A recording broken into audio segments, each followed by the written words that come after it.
the energetic CEO. Welcome back. Yeah. How's your energy, my friend? Yeah, great. Although I did notice that coming here this morning, I was a little bit tired. I've been working really hard, not so much from a work perspective, but a fitness perspective. So this morning I'm sort of feeling it. Body's asking for a bit of a rest, and I'm coming in the car and I'm like, okay, what are the things I need to do to change, to shift this when I come in here to record? And I think all those things have worked, so that's good. Yep. How are you feeling? Well, I'm energised to see Lily, our positive psychology therapy dog. She's a good girl. She's coming and going. You don't like what we're saying, sweetheart? That's all right. I'm well. Still haven't doubled. I'm not as disciplined in my physical rituals as I should be. And remember our performance pyramid. What are we doing physically? What are we doing emotionally? What are we doing intellectually? What are we doing spiritually to amplify our personal power and be the best versions of ourselves, right? Yeah. My mind is strong for the physical routines, but some of these injuries haven't been resolved. The hip flex or a few other challenges. But where there's a will, there's a way, and I'm starting to adapt and find other routines that maybe will make my physical rituals stronger, much stronger. Yeah. The other thing for us, come in, Lily, is we talked a lot in previous sessions about the mindset shift. You know, how do you shift out of a negative energy state into a positive energy state? How do you break the link between negative thoughts, negative feelings, calm the mind, calm the body? I'm getting very focused on what has a neurochemical impact on my well-being and what doesn't, meaning I'm starting to really step away from much alcohol in my life at all at the moment. I'm using some very powerful essential oils and medicinal herbs, really, that a nutritionist recommends for me, which is making a difference. And all of that is a part of personal power and energy. But really, the theme today is more about when you're in a leadership role and people are looking to you for influence and guidance and or support, what makes a leader trustworthy and able to resonate with people, and what gets in the way of that. And one of the biggest things is what you and I loosely call vibrational frequency. Before you even share a series of words, people will read your energetic pattern and have an intuitive response to who you are. So you set the tone. Yeah. Yeah. Well, even deeper. By the thoughts I focus on, by the intention and purpose and level of clarity I bring to a setting, I actually affect who's ever consciously using that leadership concept, affects the energetic pattern of what shows up in that setting. Yeah, and that energy is infectious. You can see it. Yeah. And often you can feel it. I mean, there's a tension in the air, you can feel that, right? When there's positivity in the air, you can feel that. Yes. And so your team will know. I think the hard thing for a CEO in the modern world is that there is more awareness on mental health than ever before. Right? So the individual is going through their own journey when they walk through your door. They have their own story, they have their own things going on. And how does a CEO, navigate that and steer the ship and have to deal with these, people at different energy levels, different vibrations as we all move into the office or we move into the objective. I think that's for a modern CEO, that can be an energy drain, but also can be, if it's treated properly, and it can be this massive opportunity to bring people together and to all work together on the same journey. Yeah.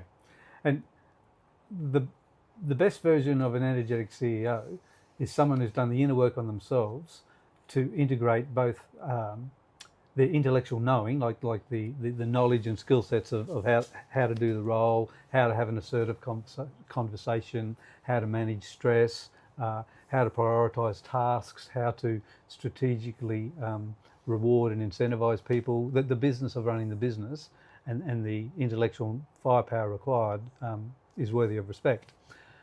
But if that leader hasn't then gone deeper on their inner work to integrate into aspects of wisdom, meaning I don't have to remember a formula, I just know this concept. I don't have to practice and rehearse a script, I just am that capacity and energy. Yeah. So that's a conscious programming of the subconscious, so that those decisions you're making on autopilot are better than the average. Yeah. And which it's why you and I were talking in one of our earlier episodes. You can't become aware of some of your autopilot patterning if your mind is too busy, crowded, and overloaded. Yeah. So how do you have these periods of rest, recovery, downtime to reflect? Lily's just come back. I'll shut this door because really, Paul, that's the modern world's dilemma, isn't it? Busy, chasing outcomes. But are those outcomes coming from a place of wisdom, or are they coming from a place of autopilot limiting belief? And what, like, I think as a core question, what are we here to do? Like, what's clarity on our objective? Like, the CEO is going to hold a different level of what their role is and how that looks like to other members of the team. But we all have to be driven towards that same goal. We have to have clarity of that vision. I think the CEO today has to share that. You know, there's a passion inside of you for what you're doing, and if it's not there, if you're recognizing that it's not there when you're rocking up to work, then I think that's the core point of what you got to fix. Like, you know, we just did an episode with Catherine Lee, and her sort of advice to her younger self was almost like, don't take things too seriously, don't worry too much. You know, things will work out. I think it's important for you as a CEO to carry that sort of energy in. You know, having this deeper knowing that you can take some of that load off of yourself, de-stress, because you've hired the team. And so you have to trust in those people to live up to their role and their responsibilities. And I think that if we've all got the same clarity, it's impossible for people to go astray without someone almost lovingly bringing them back. I think there's a difference there in how you do that. Yeah. Well, let's quote that ancient wisdom of the Delphi oracle, right? In Greece, thousands of years ago. Climb the mountain, go into the cave, and ask the Delphi oracle what's needed to be wise. And engraved on top of that entrance, know thyself, right? So that stuff about autopilot, if you've done the inner work and you know thyself, and so you've got embodied ways of showing up and behaving and perform and being present with people, then that autopilot pattern of assumptions that you've embodied are serving your highest good and they're of value, right?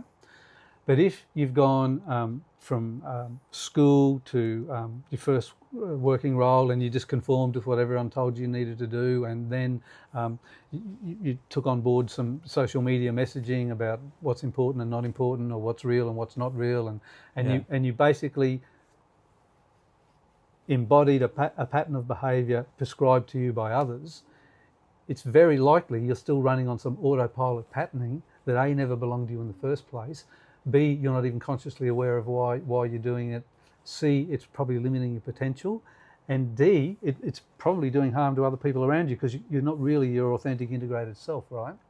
So the new CEO, or the inexperienced CEO in this world today, in saying what you've just said, what do they need to do to counteract that? Stop the 1,000 words a minute spinning in their head about got to do this, chase this, achieve this, compare myself to someone else, second guess myself, drink a skinful of grog to take the stress out of my life, chase, crush and destroy. Stop autopilot patterning that limits your ability to know yourself. And so what do we talk about in the performance pyramid? Physically, get an exercise routine and just feel the energy in your body. Physically, go out into nature and spend time with the rhythms of the earth. At the next level, emotionally, find ways.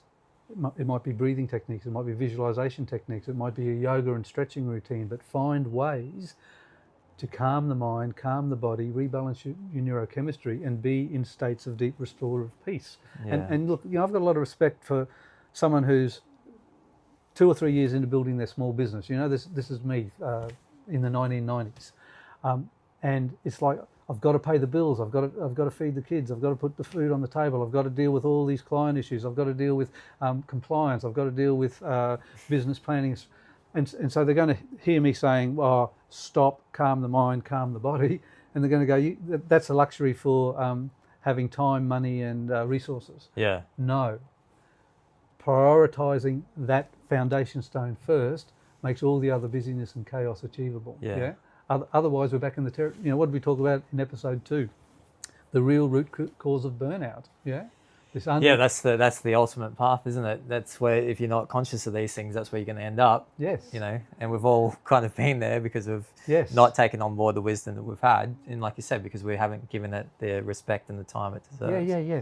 And time and time again, the privilege of getting to talk to thousands of clients confidentially over all these years, what's working well in your life, what's not working well in your life. The number of good people who say to me in the later stages of their career, I've built these rungs of success, layer after layer after layer. I've gone up the rungs of the ladder, but now finally, upon reflection, a few decades into my career or my professional pursuits or whatever entrepreneurial thing it was, I'm starting to finally have slowed down and reflected enough to go, oh my God, maybe I've built every rung of these ladders up the wrong wall. Maybe actually where it's taken me doesn't serve my highest good, or the price has been too high. Or the illusion of success doesn't match what I really wanted in the first place. Yeah, and there are examples of the counter which people that have pushed really hard, but have also done it with the clarity of why they're doing it. Yes. And made time for themselves and done retrospectives and all the right things so that they're able to cope and have some downtime with that. Because I think there's this thing I'm seeing at the moment in social media about like the perfect morning routine. Everyone's looking for what's the edge, right? And I said, like, doing the thing is different to embodying the thing. Yeah. If I tell you to do something, you have no idea of how that connects. Yes. Then you get no benefit out of it. Yeah. Right. But if you start to embody the things, then that becomes a part of you. That becomes a part of your identity. But you are what you repeatedly do. So the results the proof is in the pudding, as they say, right? So that the point of the clarity of quieting your mind, as Peter said, and that could be with breath work, it could be with yoga, it could be after an exercise routine, just to quieten things down, is to say, am I tracking how I want to be tracking? Yeah. It's not against anyone else's opinion of your success at the time. It's like, yes, you can put all the things up on social media, and yes, you can be at all the networking events, and yes, you can be doing this and that and working 60, 70 hours a week. But if you're not aligning with what the objective was in the beginning, if there's not a tangible link to that, then what are we doing it for? Yeah. Because you're going to get a different kind of burnout then. Yeah. And it also taps into this problem for most people in the modern Western world, being conditioned by irrational beliefs, right? So there is it's quite appropriate to do a fair day's work for a fair day's pay, work hard in pursuit of a goal, right? And goal-directed behaviour is necessary to produce an outcome. I mean, way back 4 years ago in Shift on Purpose Series 1, we loved the Mel Robbins phrase, no one is coming to save you, right? Not only you can do the inner work on yourself. Yeah. And what's inspiring to see high caliber people putting time, energy and effort into a goal they define as important and working hard in a dedicated, energetic way to achieve the outcome. But if that's embedded in a irrational belief, so let's quote a couple of common irrational beliefs in the modern working world, right? So here's one irrational belief. I must be completely competent, make no mistakes in any area of my life, be perfect in everything I do if I am to be worthwhile. Yeah, perfection. I'm not suggesting hard-working people go out and say that out loud, but if they're hooked on a treadmill, they're often doing things that don't serve their highest good. Yeah. With a false belief that somehow that's the path to success, right? I must be competent and perfect in everything. It's impossible. That's not what a human experience is. Another core irrational belief. I must be loved, liked and approved of by every significant person I meet in my life if I'm to be worthwhile. Again, that's humanly impossible, and yet many people chase, wanting to achieve an impossible outcome that is subconscious. They're not aware that automatic program is running and influencing their energetic presence. Yeah. Now, there's many ways to remedy that. First of all is slow down enough to be aware of it. Second of all is get an ecosystem of people around you who will mentor, coach and reflect back to you when that's happening. And they don't always have to be paid professionals. That can be other quality people who care about you, family and friends, right? Then once you slow down enough to see, oh yeah, that is kind of driving me like a little Duracell battery monkey, you know, just to keep going on this autopilot. Another way to shift is at the emotional level, right? So start giving yourself permission internally. It's called self-talk, obviously. You're not saying it out loud, but giving yourself permission to acknowledge the truth instead of I must be liked and loved and approved of. I don't need someone else's approval to know I'm a worthwhile person. I love, trust, and approve of me. That's an inner energy pattern, right? Yeah. And that's how a leader shows up. So I think there's probably going to be two types of leaders listening to this. There's going to be the one that says, "Well, I've got this because I'm full of energy, and I come in and I'm hitting goals." And it's something that Kat pointed to in her leadership journey was, well, how are you instilling that in your team? How are you making sure that is trickling down into your team, and that your team members are feeling the same way, because they should be feeling energy, so that you can then be the beacon to guide other people into that way of life. Yes. Or you're sitting here and you're probably in your car going to work right now, where you're like, well, I have no energy. I have nothing to give right now. I've got all this. And this is what we're saying. This is the point where you stop. You can't just keep doing the same thing you've been doing and expecting change to happen. You have to be the catalyst to change. Yes. And energy is a vibrational frequency, right? And yeah. a nice way that helps me understand it sometimes is the word love. Right, so in all my years of working with people and raising my family and just the journey of life, right, the highest form of energy and personal power I ever encounter, and hopefully I can hold that energy for big parts of my life, and the people that inspire me the most hold it even more consistently. The energy of love is more powerful than any other frequency I see. So I see some leaders trying to lead from a driven place of fear. I'll command, demand, and be the hardest driving, fear-based producer of outcomes here. Not only is that unsustainable, it's a far inferior energy to the energy of love. Yeah. And the vibration of love is beyond, I'll know the outcome of it. Sometimes you'll extend an open heart, right?